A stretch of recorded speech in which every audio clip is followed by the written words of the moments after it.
Syllabus change हो गया है। अब क्या जो हमारे पास वेटेज था उसमें कुछ चेंज होगा या नहीं होगा? मैं केवल एक कंपैरिजन कर सकता हूं और उससे आपको एक डायरेक्शन दे सकता हूं कि देखो ये डेटा इस तरीके से निकल के आता है और ये पॉसिबिलिटी है केवल कि हाँ ये पोर्शन पूछा जा सकता है। इनऑर्गेनिक केमिस्ट्री जो है उसमें आपको मेनली ये 3 पार्ट जो है अब देखने को मिलेंगे। नंबर ऑफ क्वेश्चन के हिसाब से देखूं, मैं लार्ज चंक के हिसाब से देखूं, इनकी इंपॉर्टेंस के हिसाब से देखूं, ये तीनों पोर्शन ही ना बहुत ज्यादा इंपॉर्टेंट रोल प्ले करते हैं। जो चीज क्लियरली मेंशन कर रखी है केवल उसमें से ही क्वेश्चन पूछने के चांसेस हैं। हेलो एवरीवन, नमस्कार नमस्कार नमस्कार, स्वागत करता हूं सभी का आपके अमेजिंग प्लेटफॉर्म फिजिक्स वाला पे। और आज जो हम चर्चा करने वाले हैं वो सभी नीट एस्पिरेंट्स के लिए बहुत इंपॉर्टेंट चीज़ है, बहुत इंपॉर्टेंट पोर्शन जो है हम डिस्कस करने वाले हैं। But before that let me introduce myself. I am your chemistry educator Arpit Bhardwaj and in this session we are going to talk about a very important thing related to the upcoming NEET examination. अब usually हम अगर देखें NEET examination में इस बार हमारे पास syllabus में थोड़ा सा चेंज आया है। तो अगर हम बात करेंगे कि किसका कितना वेटेज होना चाहिए, कौन से पोर्शन का सर कितना वेटेज रहेगा, तो वो जरा आप बता दीजिए। ऐसा काफी बच्चों ने कहा था क्वेश्चन कि सर ये समझ में नहीं आ रहा है कि किस पोर्शन में से कितना रहेगा। मैं जितने भी बैचेस अभी ले रहा हूं सब में एक ही डाउट बच्चों के मन में, एक ही कंसर्न जगा हुआ है कि सर सिलेबस चेंज हो गया है। अब क्या जो हमारे पास वेटेज था उसमें कुछ चेंज होगा या नहीं होगा, किस तरीके से आने की पॉसिबिलिटी है, क्या आप कुछ बता सकते हैं? तो देखो पहले इस पर मैं क्लैरिटी देना चाहता हूं। मैं जो आज बात करने वाला हूं वो केमिस्ट्री के बारे में बात करने वाला हूं मेनली, कि केमिस्ट्री में आपका जो वेरिएशन है वो किस तरीके से रहेगा और उसको पुराने एनालिसिस के साथ कैसे जोड़ा जाए और किस तरीके से हम उसको सिंप्लीफाई कर सकते हैं। बट मैं एक बात जरूर आपको मेंशन करना चाहता हूं जो बहुत इंपॉर्टेंट बात है कि देखो अभी हमारे पास कोई डेटा नहीं है एज सच, क्योंकि ये फर्स्ट टाइम हमारे पास सिलेबस रिडक्शन होकर आया है जो प्रॉपर वे में हमारे पास पता चला है कि कुछ चैप्टर्स जो हैं वो फिजिकल केमिस्ट्री इनऑर्गेनिक से भी और ऑर्गेनिक से हटा दिए गए हैं। तो अगर मैं डेटा के बारे में बात करूं कि इतना परसेंटेज इसमें से आ जाएगा या इतने क्वेश्चन आने की संभावना है, तो देखो मैं ऑनेस्टली बता रहा हूं पेपर मैंने नहीं बनाया है, मैं सेट करने वाला नहीं हूं पेपर को, और मैं ज्योतिष भी नहीं हूं, तो मैं भविष्य में क्या होने वाला है उसको प्रिडिक्ट नहीं कर सकता हूं। बट हाँ, पुराने ट्रेंड से क्या क्या चीजें सिमिलर हैं हमारे पास, क्या क्या चीजें जुड़ती हुई आई हैं, उनके बारे में मैं जरूर कुछ चर्चा कर सकता हूं जिससे आपको थोड़ा आइडिया हो जाए, आपको एक डायरेक्शन मिल जाए कि हाँ ये चीज आगे कैसे हम फॉलो करें, अपनी प्रिपरेशन को और ज्यादा एनहेंस कैसे करें। मैं बाकी किसी चीज के बारे में बात नहीं कर रहा हूं कि डेटा ऐसा अवेलेबल है या ऐसी कुछ चीजें हैं हमारे पास। देखो सब मिथ्या है, अभी ना किसी ने पेपर देखा है ना किसी ने पेपर सेट किया है। तो मैं आपको वो चीज देना ही नहीं चाहता हूं, वो मिसलीडिंग हो जाएगी कि भाई आपके पास जो पोर्शन अभी आया है उसमें से इतने क्वेश्चन आएंगे ही आएंगे, ऐसा नहीं है। बट हाँ, क्योंकि हमारे पास बहुत ज्यादा एक्सपीरियंस है उस चीज का, सारे केमिस्ट्री के पार्ट का बहुत एक्सपीरियंस है और हम काफी टाइम से पेपर को देखते हुए आ रहे हैं, एनडीए के भी पेपर को हमने बहुत अच्छे तरीके से एनालाइज किया है, तो उससे कुछ चीजें तो साफ साबित होती हैं कि हाँ इसमें से कुछ चीजें इंपॉर्टेंट आ सकती हैं, इस पोर्शन में से एक लार्ज चंक आ सकता है, इस पोर्शन में से कुछ पूछे ना पूछे तो यहां से जरूर पूछ लेगा। ऐसी कुछ चीजें हम प्रिडिक्ट कर सकते हैं और वही हमारे लिए काफी है। क्योंकि अभी सबसे ज्यादा हम कंफ्यूज हैं कि सर हमें क्या कोई चीज छोड़ के जानी है या नहीं जानी है, किसी पोर्शन पे ज्यादा फोकस करना है या नहीं करना है, सर वो थोड़ा सा बताइए। तो आज मैं उन्हीं सब चीजों को क्लियर करने के लिए आया हूं ताकि आपको जितने भी डाउट हैं आपके टॉपिक से रिलेटेड केमिस्ट्री के अंदर बेसिकली वो सारे के सारे क्लियर हो जाए। अब चलिए स्टार्ट करते हैं। पहले केमिस्ट्री को अगर मैं बात करूं, आपको पता है कि आपकी जो केमिस्ट्री है बेटा उसको 3 पार्ट में डिवाइड कर रखा है। एक पार्ट आता है हमारे पास सबसे पहले इनऑर्गेनिक केमिस्ट्री का, दूसरा पार्ट जो आता है वो आता है हमारा ऑर्गेनिक केमिस्ट्री का, और तीसरा जो पार्ट आता है वो आता है हमारा फिजिकल केमिस्ट्री का। अब अगर आप देखेंगे तो उन्होंने सिलेबस में से जो हटाया है ना वो ऑलमोस्ट इक्वल चंक जो है चैप्टर्स के नाम पे, वो इक्वल चंक ही लगभग हटाया है। ऐसा नहीं है किसी में से 4 चैप्टर हटा दिए हो तो किसी में से एक ही चैप्टर हटाया है। मोर और लेस सब में से कुछ कुछ चैप्टर इक्वली उन्होंने रिमूव जरूर किए हैं। जैसे अगर मैं इनऑर्गेनिक केमिस्ट्री की बात करूं, हमारे पास हाइड्रोजन हो गया, एस ब्लॉक हो गया, हमारे पास पी ब्लॉक का थोड़ा सा पोर्शन हो गया जो उसमें से रिमूव हुआ है। बट अगर आप देखोगे तो मतलब 2.5 चैप्टर के आसपास जो है आपका, और मेटलर्जी हो गया, तो 3 चैप्टर के आसपास आपका जो पोर्शन है वहां से रिमूव किया है लगभग। मैं बता रहा हूं आपको एक लेमन टर्म में आपको आइडिया देने के लिए कि देखो चीजें कैसे चलती हैं। मैं फिजिकल केमिस्ट्री की बात करूं, देखो सॉलिड स्टेट जो था आपका, स्टेट्स ऑफ मैटर जो था, और सेम तरीके से अगर आप आगे बढ़ोगे तो आपका सरफेस केमिस्ट्री हो गया, ये पोर्शन आपका हट चुका है। तो लगभग आपको भी पता चल गया कि सरफेस केमिस्ट्री में से कुछ पोर्शन है डेफिनेटली अभी, कोलोइड्स वाला जैसे पार्ट है, बट मोर और लेस 3 चैप्टर वहां से भी हटे ही हैं। सेम तरीके से आपका पॉलीमर हो गया, केमिस्ट्री इन एवरीडे लाइफ हो गई, आपकी एनवायरमेंटल केमिस्ट्री हो गई, ये वाले पोर्शन भी अब नहीं है। तो आप देख रहे हो कि उन्होंने इक्वल चंक को ही रिमूव किया है। तो जब उनका इतना दिमाग चल रहा है तो आपको कोई ऐसे बता दे कि हाँ ये डेटा ऐसा हो जाएगा, इसमें से सबसे ज्यादा आने वाला है, तो भैया किसी के पास ये डेटा नहीं है। अभी मैं आपको एकदम साफ समक्ष बात बता रहा हूं, इसमें कोई झूठ नहीं है। सीधी सी बात है कि मैं केवल एक कंपैरिजन कर सकता हूं और उससे आपको एक डायरेक्शन दे सकता हूं कि देखो ये डेटा इस तरीके से निकल के आता है और ये पॉसिबिलिटी है केवल कि हाँ ये पोर्शन पूछा जा सकता है। अब जब तीनों पोर्शन में से उन्होंने इक्वली रिमूव किया है तो डेफिनेटली इन पोर्शन में से जो तीन तीन क्वेश्चन एटलीस्ट मैं मान के चल रहा हूं, चलो तीन चैप्टर हटाए उन्होंने, जैसे तीनों चैप्टर में से अगर एक एक क्वेश्चन उनको देना था लेट्स से, तो टोटल 9 चैप्टर लगभग आपके कहीं ना कहीं से रिमूव हुए हैं। तो जो 9 क्वेश्चन थे आपके, मिनिमम एक क्वेश्चन हर चैप्टर के हिसाब से, तो वो 9 क्वेश्चन कहीं ना कहीं वो डिस्ट्रीब्यूट जरूर करेंगे और वो कोशिश करेंगे कि ये जो डिस्ट्रीब्यूशन है ये ऑलमोस्ट इक्वल रहे। अब जरा आइए इसको समझने की कोशिश करते हैं। अगर मैं जैसे बात करूं, आपके पास 11th क्लास की जो केमिस्ट्री है, इनऑर्गेनिक केमिस्ट्री जो है, उसमें आपको मेनली ये तीन पार्ट जो है अब देखने को मिलेंगे। यहां पे आपके पास क्लासिफिकेशन है, यहां पे आपके पास केमिकल बॉन्डिंग है और यहां पी ब्लॉक एलिमेंट है। और मैं तीनों में ही बताना चाहूंगा बेटा, सबसे पहली बात कि ये तीनों पार्ट ही बहुत ज्यादा इंपॉर्टेंट है। मतलब नंबर ऑफ क्वेश्चन के हिसाब से देखूं, मैं लार्ज चंक के हिसाब से देखूं, इनकी इंपॉर्टेंस के हिसाब से देखूं, ये तीनों पोर्शन ही ना बहुत ज्यादा इंपॉर्टेंट रोल प्ले करते हैं। अब यहां पर अगर आप देखोगे पी ब्लॉक के अंदर सबसे ज्यादा कंफ्यूजन तो यही है कि सर पी ब्लॉक के अंदर मेरे लिए क्या सारे टॉपिक इंपॉर्टेंट है, क्या चीज है ऐसी जो पूछी जाएगी। तो देखो साफ मेंशन 13 से लेके 18 ग्रुप तक सब कुछ है। अब देखो ये जो आप वीडियो देख रहे हो ना, इससे पहले मैं आपको एक चीज जरूर सजेस्ट करना चाहूंगा। अगर आपने अभी तक इतना ध्यान नहीं दिया है और आप प्रिपरेशन के फेज में हो, चाहे आप बिल्कुल अभी आपको जागो और सवेरा हुआ है आपका, या प्रिपरेशन को मॉडरेट लेवल पे लेके चल रहे हो, या आप बहुत एग्रेसिवली प्रिपेयर कर रहे हो, मैं एक सलाह जरूर दूंगा कि इस वीडियो को देखने से पहले आप लोग जो आपका सिलेबस है, करंट सिलेबस जो है, जो एनटीए ने आपको एक पीडीएफ दी है बढ़िया चीज, उसको एक बार गो थ्रू जरूर कर लेना। उससे आपको आइडिया हो जाएगा कि हर चैप्टर के अंदर कितना कितना पोर्शन है।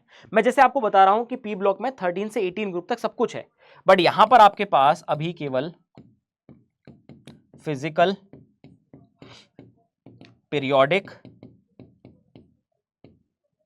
केमिकल प्रॉपर्टीज रह गई हैं, केमिकल प्रॉपर्टीज रह गई हैं,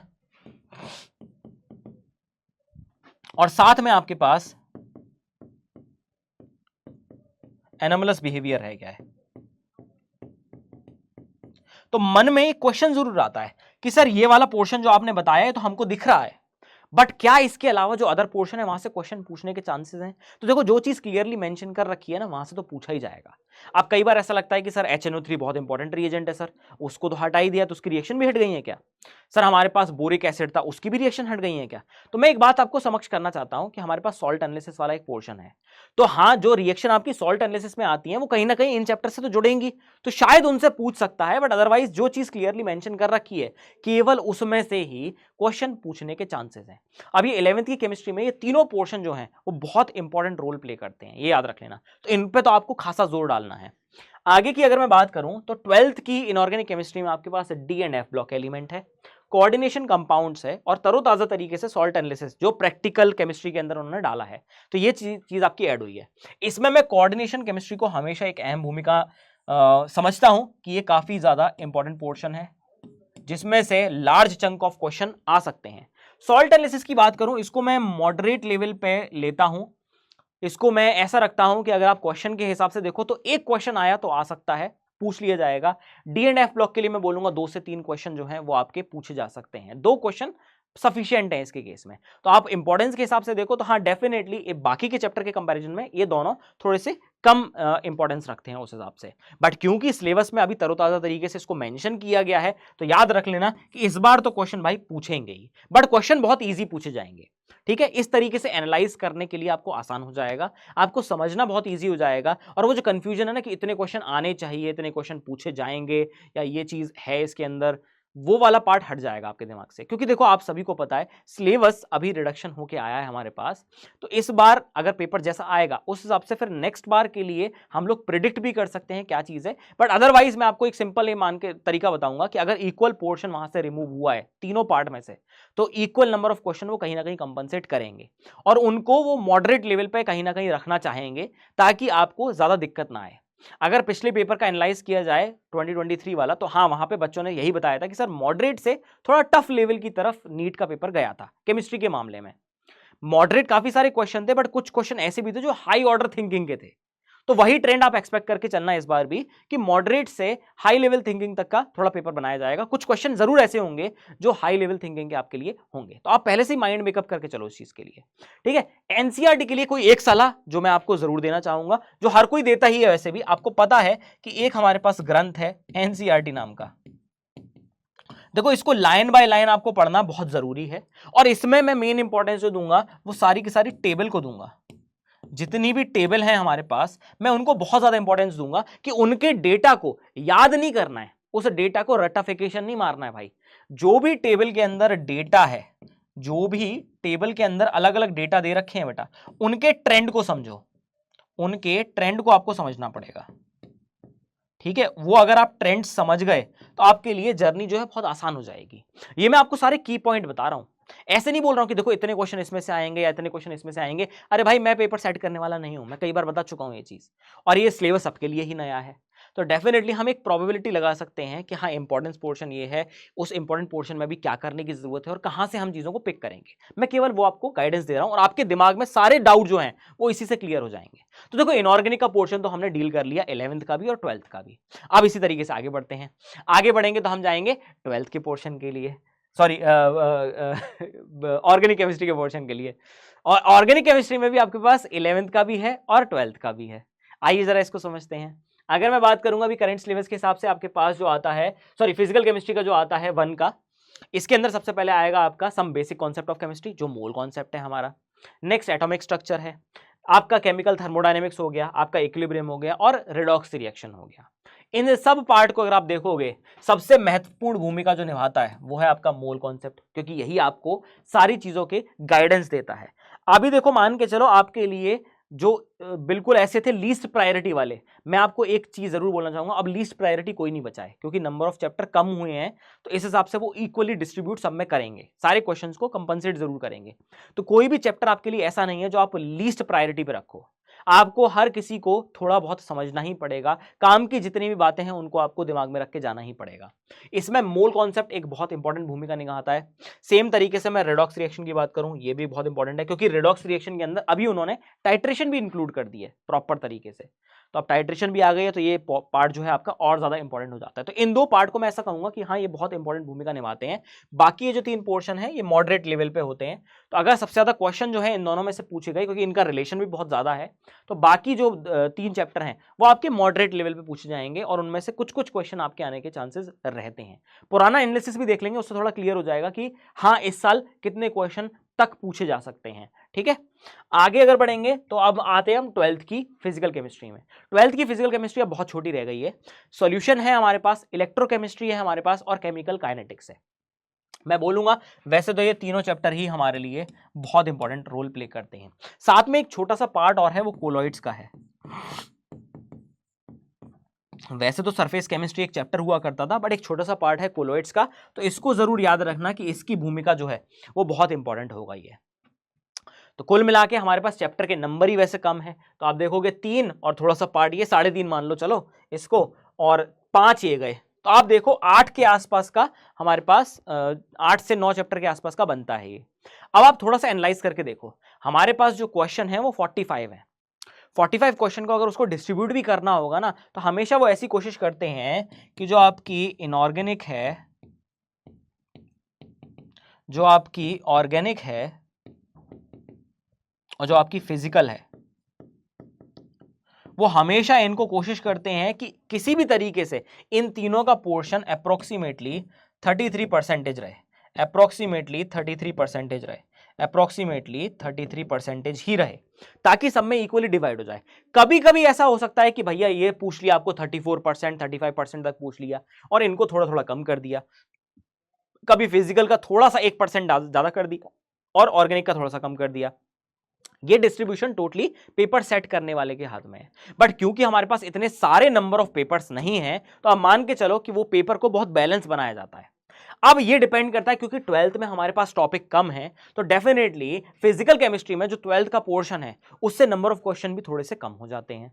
और अगर मैं 11th की बात करूं, क्योंकि यहां ज्यादा चैप्टर है, तो डेफिनेटली यहां से ज्यादा पोर्शन आने का चांस रहता है। ये आपको सेल्फ एनालाइज करने की जरूरत है। मैं कोई नंबर नहीं बताऊंगा यहां पे कि फेंक दिया आपके सामने 8 क्वेश्चन तो यहां से आने ही आने हैं। तो वो पॉसिबल नहीं है। बट आप थोड़ा सा अपना दिमाग लगाओगे ना, आपको सारी चीजें खुद क्लियर हो जाएंगी कि हाँ देखो बड़ा पोर्शन था तो ज्यादा चांस इससे भी आने के हैं। जैसे आप देखोगे इनऑर्गेनिक केमिस्ट्री में भी अगर मैं बात करता हूं, क्योंकि ये चैप्टर बहुत मेजर थे और बहुत इंपॉर्टेंट थे, लास्ट ईयर भी आपको 22% के आसपास जो क्वेश्चन का एनालिसिस था वो इसी पोर्शन में से मिला था इनऑर्गेनिक केमिस्ट्री का, और जो बचा हुआ 12% था वो आपको इधर से मिला था। तो अब 22 और 12 करो 34% हो गया ना। अब मतलब बचा कितना 66%, उसको इक्वली डिवाइड कर लो ऑर्गेनिक में और फिजिकल में। ऐसे पेपर सेट होता है और ऐसे आप लॉजिक लगा सकते हो। इसमें कोई रॉकेट साइंस थोड़ी है, इसमें कोई रॉकेट साइंस है ही नहीं। अब फिजिकल के लिए सर एक रामबाण चीज बता दो ऐसी जिससे हमारा काम हो जाए। तो देखो बड़ी आसान सी बात बताऊंगा आपको। देखो फिजिकल को करने के लिए आपको फॉर्मूला शीट जो है वो एकदम घोट लेनी है। फॉर्मूला शीट जो है ना बेटा, उसको तो मतलब एकदम पी जाओ, एकदम ऐसे मतलब गटागट पी जाओ। फॉर्मूला शीट आपको अच्छे तरह पता होनी चाहिए और यहां पे प्रैक्टिस रिक्वायर्ड है। यहां पे केवल आपको प्रैक्टिस रिक्वायर्ड है कि फॉर्मूला लगा के क्वेश्चन को कैसे पहुंचा जाए, इतना रिक्वायर्ड है।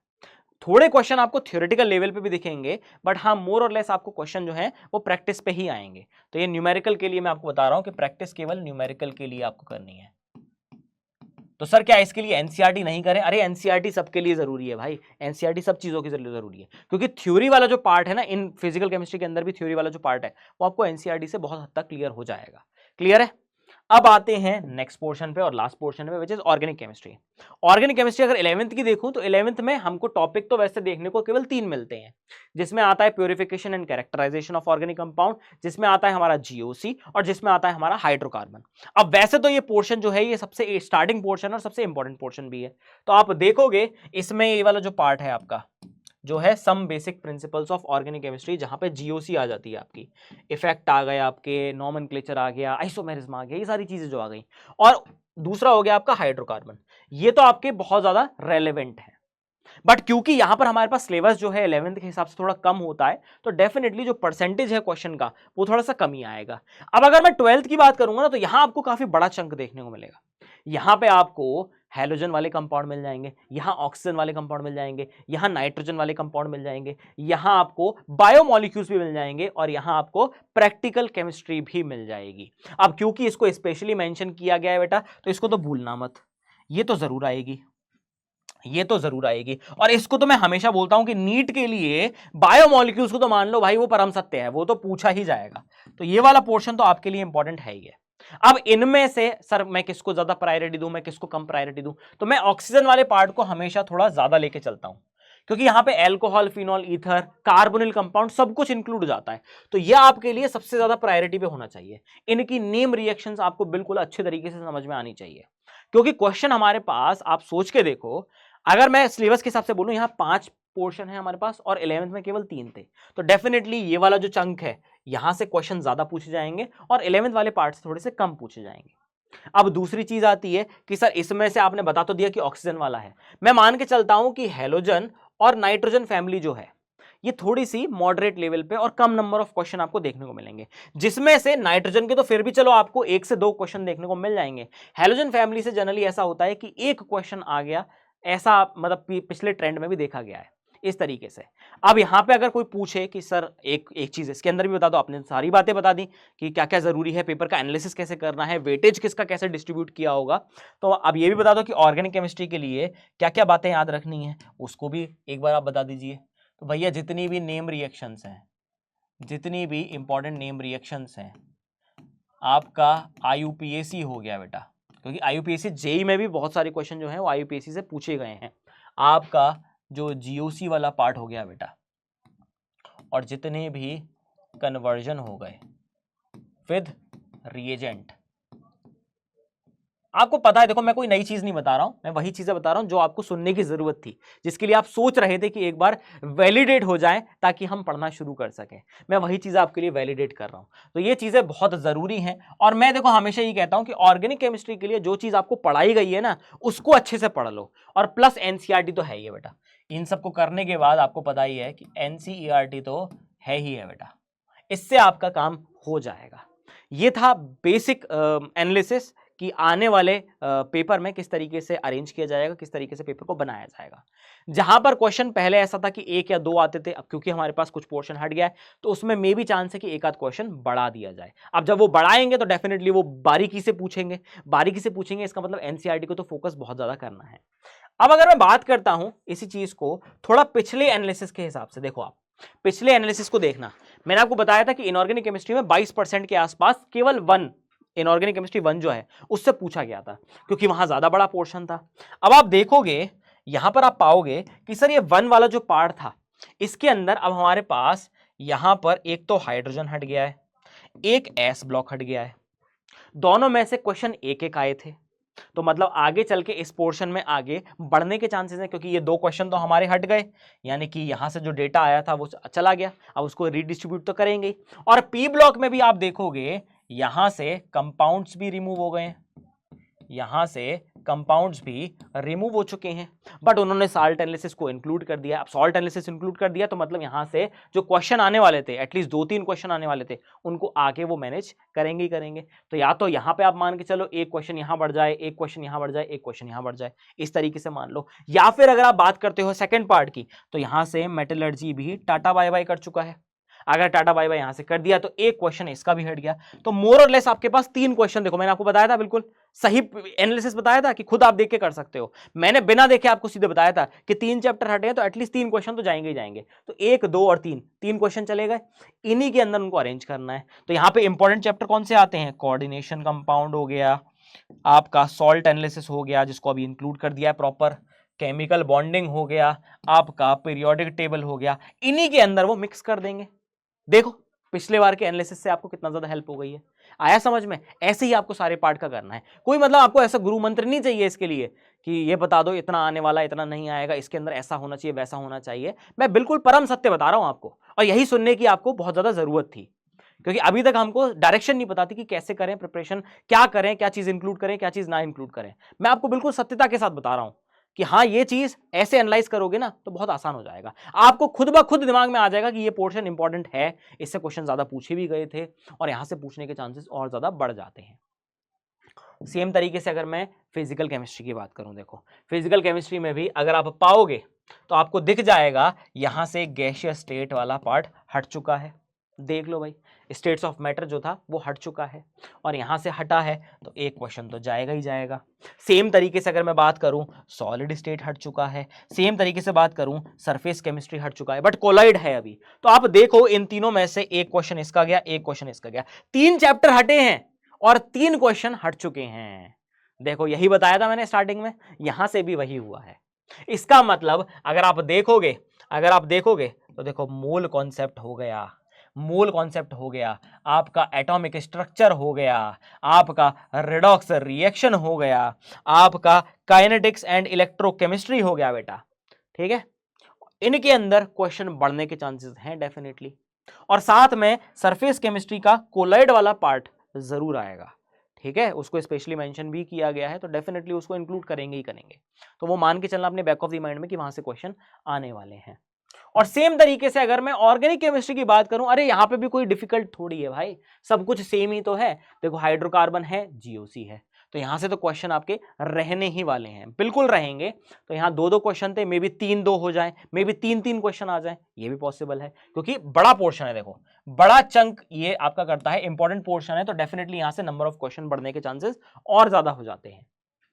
हेलो एल्केन हो गया, एल्डिहाइड हो गया, अब पॉलीमर हट गया है तो एक क्वेश्चन इसका गया, आपका कहाँ गया, अरे कहाँ गया, केमिस्ट्री इन एवरीडे लाइफ बेटा, ये हट गया है। देखो 2 क्वेश्चन थे इसके, ये एक इंपॉर्टेंट चंक हुआ करता था, इसको हटा दिया है। एनवायरमेंटल केमिस्ट्री हुआ करता था बेटा, एक क्वेश्चन इसका हटा दिया है। तो कंपनसेट कहीं ना कहीं तो करेंगे, तो यहाँ पे जो बड़े बड़े पोर्शन है मे बी उनसे थोड़ा सा ज्यादा पूछ लिया जाए, मे बी वो करें कोशिश की एल्डिहाइड और कार्बोक्सिलिक एसिड वाले पार्ट में एक क्वेश्चन एक्स्ट्रा ऐड कर दें। मे बी हो सकता है कि जो आपके कार्बोनिल कंपाउंड या बायोमॉलिक्यूल हैं जो आपके एग्जाम से भी बहुत ज्यादा रेलेवेंट रखते हैं, इनमें नंबर ऑफ क्वेश्चंस थोड़े से बढ़ा दें। यहां पर प्रैक्टिकल ऑर्गेनिक केमिस्ट्री मैं बोल सकता हूं कि हाँ यहां पे चांसेस हैं कि इसमें भी क्वेश्चन की बढ़ोतरी हो जाए, एज वेल एज आईयूपीएसी में भी मुझे लग रहा है कि क्वेश्चन का नंबर थोड़ा सा बढ़ सकता है। तो मोर और लेस बात वही है कि एनालिसिस कोई इतनी खतरनाक चीज नहीं है बेटा, मतलब बड़ा ही आसान पार्ट है। आप अगर देखोगे आपको एक स्ट्रीमलाइन तरीके से चलना है, इतना डेविएट नहीं होना है, बार बार इतना घबराना नहीं है कि सर इतनी सारी चीजें हो गई हैं हमारे साथ, इतना कुछ हो गया है, सिलेबस रिडक्शन का हमको समझ में नहीं आ रहा, क्या पढ़ें क्या ना पढ़ें। मैं आपको एक सलाह बहुत अच्छी दूंगा, आप जिस भी बैच में पढ़ रहे हो, आपको जो भी टीचर पढ़ा रहे हैं बेटा, उनकी बात को बहुत ध्यान से बहुत सीरियसली लेना, क्योंकि उनसे अच्छा कोई गाइड नहीं कर सकता है, ठीक है? क्योंकि वो आपके साथ पूरे साल 2 साल रहे हैं, उनको पता है कि आपको किस चीज की रिक्वायरमेंट है, आप कैसा परफॉर्म करते हो, आपको क्या क्या चीज गाइडेंस में मिली है। उनकी बातों को ध्यान रखना और अपने सीनियर से भी सुनो। उन्होंने यही कहा था कि जो जो हमारे टीचर्स ने बोला था हमने उस चीज को फॉलो किया था, इसलिए आज हम अच्छी रैंक लेकर बैठे हुए हैं। एनसीईआरटी मस्ट है। एनालिसिस केवल एक सिंपल सी चीज है जो आपको एक डायरेक्शन देगा, आप मान के चलना पेपर फिर भी बैलेंस्ड ही बनेगा। मैं यही बोल के चल रहा हूं कि मॉडरेट रखेंगे और कुछ पोर्शन को हाई लेवल की थिंकिंग के लिए भी रखेंगे, ताकि आपका पोर्शन जो है वो अच्छे तरीके से क्लियर हो जाए। इसके अलावा और कोई डरने वाली जरूरत नहीं है। तो आशा करता हूं कि ये जितना भी पोर्शन मैंने आपको बताया था वो सारा आपको क्लियर हो गया होगा। आपके मन में जितने भी डाउट्स थे, जो भी आपको डर लग रहा था सिलेबस को लेकर, वो सारा क्लियर हो गया होगा। और जो गुरु मंत्र मैंने दिए हैं बेटा, उनको थोड़ा सा ध्यान से आगे अप्लाई करने की कोशिश करना, बाकी सारी चीजें बहुत आसान हो जाएंगी। एंड लास्ट में बस यही कह सकता हूं कि भैया मेहनत करो, इसका कोई ऑल्टरनेटिव नहीं है, ठीक है? तुम चाहते हो कि कोई निंजा टेक्निक आ जाए और उससे हम रातों रात एकदम चमकते सितारे बन जाएं, तो ऐसा कुछ नहीं है। आपको मेहनत करनी ही पड़ेगी और उसी के साथ आप आगे बढ़ोगे। जो भी चीज़ें आपको बताई जा रही हैं उसको फॉलो करो और सिस्टमेटिकली। अब देखो, अब दिन हमारे पास धीरे धीरे कम हो रहे हैं, तो अब एक प्लान बना लो, उससे शेड्यूल के अकॉर्डिंग चलो और सारी चीज़ों को धीरे धीरे कवर करते हुए चलो। मैं ये बोलूँगा कि क्योंकि सिलेबस रिड्यूस हुआ है तो इक्वली डिस्ट्रीब्यूट होने वाला है, तो अब कोई भी चैप्टर ऐसा नहीं है जो बिल्कुल लीस्ट प्रायोरिटी पे हो, या इसको छोड़ के चलो हम आगे बढ़ सकते हैं, या इसमें से नहीं आए तो हम चले जाएंगे। कुछ चीज़ें ज़रूर पूछी जाएंगी, तो वो कुछ बेसिक पॉइंट जो हैं वो आपको याद रखने ही पड़ेंगे। जैसे फिजिकल के लिए फॉर्मूला शीट हो गई, ऑर्गेनिक के लिए reagent as well as conversions हो गए, इनऑर्गेनिक के लिए जितने भी एक्सेप्शन वाले पॉइंट हैं, और एनसीईआरटी जो है, ये इंपॉर्टेंट पॉइंट आपको दिमाग में लेके चलने पड़ेंगे। ऐसे प्रिपरेशन करोगे बहुत आसान हो जाएगा निकालना। और मैं बस यही कहना चाहता हूं, और कुछ नहीं है, ठीक है? तो आशा करता हूं आज का ये जो सेशन था आपको बहुत अच्छे तरीके से समझ में आया होगा और आपके डाउट सारे क्लियर हो गए होंगे। और फिर भी किसी को कोई डिफिकल्टी हो, just let me know, okay? So until then, bye bye everyone.